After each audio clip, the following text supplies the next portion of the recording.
दुनिया के सबसे बड़े और सबसे सक्सेसफुल ब्रांड्स जो अमेरिका, यूरोप और चाइना में राज करते हैं, क्या आपको पता है कि ये भी भारत में आकर फेल हो सकते हैं? जी हाँ दोस्तों, इंडिया एक ऐसी मार्केट है जहाँ सक्सेस पाना जितना मुश्किल है उतना ही दिलचस्प भी। यहाँ हर बिजनेस नहीं चल पाता और बड़े बड़े ब्रांड्स भी यहाँ की लोकल कॉम्पिटिशन, कस्टमर्स की डिमांड और प्राइसिंग के जाल में फंस जाते हैं। आज की वीडियो में हम ऐसे ही 5 ग्लोबल ब्रांड्स के बारे में जानेंगे जिन्होंने इंडियन मार्केट में स्ट्रगल करने के बाद फाइनली अपने बिजनेस को बंद कर दिया, और साथ ही हम उनके फेल होने के पीछे के रीजन को एक एक करके समझेंगे। तो चलिए दोस्तों, स्वागत है आपका एक नई बिजनेस स्टोरी में। हमारी लिस्ट में सबसे पहला नाम है American automobile giant Ford Motors का। साल 1995 में इंडियन मार्केट में एंट्री करने वाली फोर्ड मोटर ने अपने शुरुआती दौर में कुछ पॉपुलर गाड़ियां लॉन्च की, जैसे आइकॉन और एंडीवर। पहले तो उन्होंने काफी अच्छा परफॉर्म किया, लेकिन धीरे धीरे उनकी सेल्स गिरने लगी।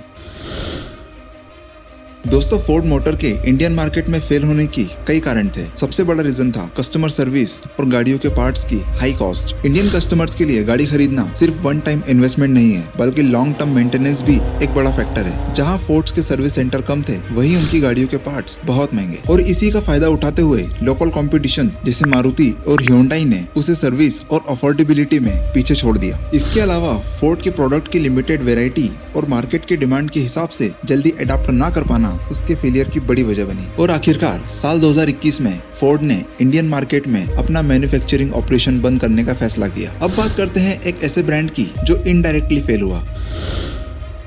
आप सोच रहे होंगे कि स्टारबक्स तो आज भी चल रहा है। तो हाँ, बिल्कुल चल रहा है। लेकिन क्या आपको पता है कि स्टारबक्स ने अपने एक ब्रांड टीवाना को इंडिया में बंद कर दिया है। टीवाना एक लग्जरी टी ब्रांड था जो स्टारबक्स के स्टोर में ही बेचा जाता था। स्टारबक्स ने इसे इंडिया में चाय के शौकीन लोगों के लिए लॉन्च किया था, लेकिन स्टारबक्स का ये लग्जरी ब्रांड इंडिया में बुरी तरह फेल हुआ।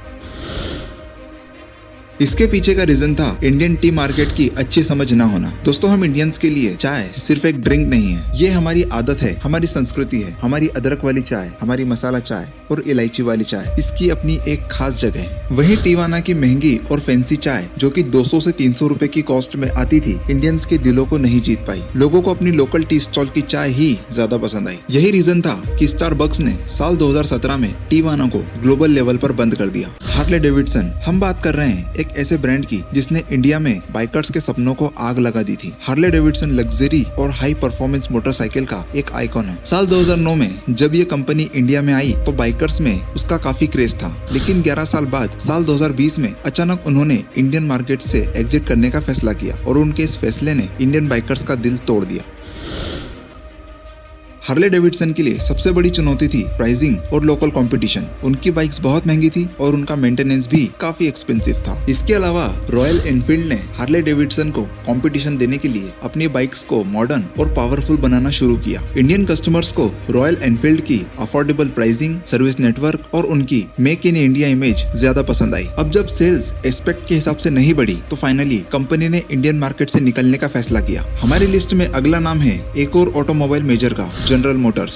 साल 1996 में इंडियन मार्केट में एंट्री करने वाली जनरल मोटर्स ने शेवरले ब्रांड के तहत बीट, क्रूज और टवेरा जैसी गाड़ियां लॉन्च की। कुछ साल तक उनका परफॉर्मेंस ठीक था, लेकिन फिर अचानक साल 2017 में उन्होंने इंडिया में अपनी सेल बंद कर दी।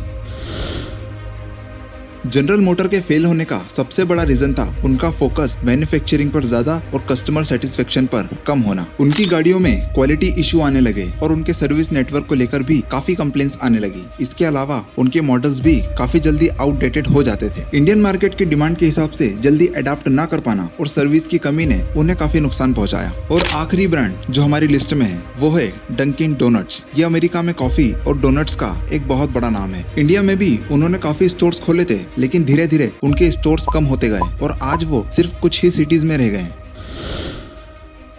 डंकिन डोनट्स की मार्केट स्ट्रेटेजी इंडियन मार्केट के लिए सही नहीं थी। उन्होंने खुद को एक प्रीमियम कॉफी शॉप में प्लेस किया, जहां वो स्टारबक्स और कैफे कॉफी डे से सीधा कॉम्पीट कर रहे थे, लेकिन उनका मेन प्रोडक्ट डोनट्स भारतीयों के लिए डेली स्नैक नहीं बन पाया। इंडियंस के लिए चाय समोसा और चाय पकौड़ा ये डेली हैबिट्स है, वहीं डोनट्स की हाई प्राइसिंग और टेस्ट जिससे इंडियन कनेक्ट नहीं कर पाए, और इसी चीज ने उनके बिजनेस को स्लो कर दिया। हालांकि उन्होंने बाद में अपने मेन्यू में बर्गर और सैंडविच भी ऐड किए, लेकिन तब तक वो कंपटीशन में बहुत पीछे रह गए थे। तो दोस्तों, देखा आपने कैसे बड़े बड़े ग्लोबल ब्रांड्स इंडियन मार्केट में एडजस्ट नहीं कर पाए। इंडियन मार्केट को समझना, यहाँ के कस्टमर्स की आदत को जानना और उनके हिसाब से प्रोडक्ट और सर्विस देना, यही सफलता की असली कुंजी है। तो दोस्तों, मुझे उम्मीद है कि आपको ये जानकारी पसंद आई होगी। इस वीडियो के बारे में आप अपनी राय हमें कमेंट करके बता सकते हैं। हमारे साथ वीडियो में एंड तक बने रहने के लिए बहुत बहुत धन्यवाद।